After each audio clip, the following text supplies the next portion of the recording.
So we're on our way to Tazza. Can I move?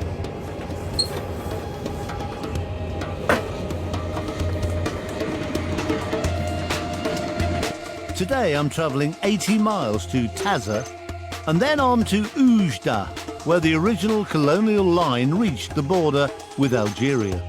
In this much less developed half of the country, I'm hoping to find traces of the original narrow-gauge railway constructed during World War I. The terrain here is extremely harsh for building a railway.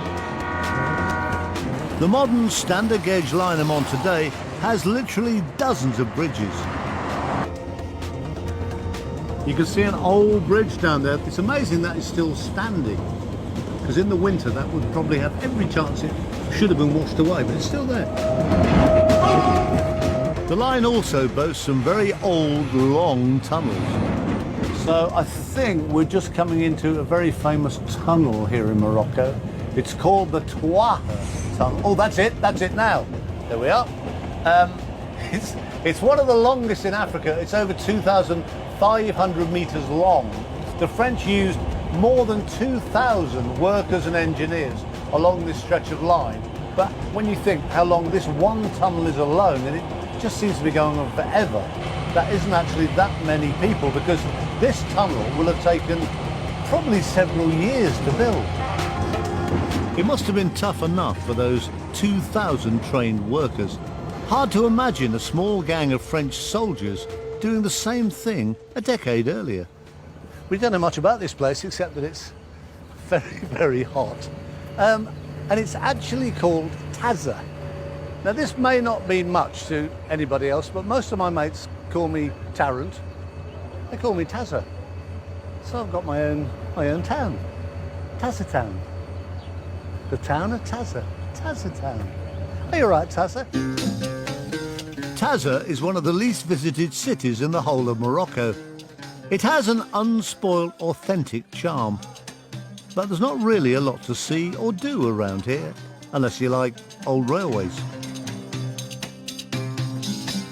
On the outskirts of town, I'm hoping we might find some of the original narrow-gauge tracks. The only thing I can really work on is there is a river running along here. Now, the railway, the modern railway, goes over the river at this point, and you think if they did build a narrow-gauge railway, they too would have to cross the river somewhere. There's the new bridge going over the river, and this could be, I don't know how old, it's hard to tell, because it's got to be, if it's the right one, it will have been built in about 1910, 1912. So that could be the railway there, and then, because if you look back, that raised bit, that is actually pretty straight. I might be kidding myself, I don't know. I'm going to follow the line from here to see what I find. It is so hot. The temperature gauge says it's 51. This is just hail in a tin can. Now see that is fantastic. We've been hedge hopping around following my straight path that kept appearing and disappearing and going up olive groves. But look, this is the new line, and this has got to be the old original French narrow gauge line. And that tunnel actually, the line's gone, but that tunnel looks pretty sturdy. Fantastique.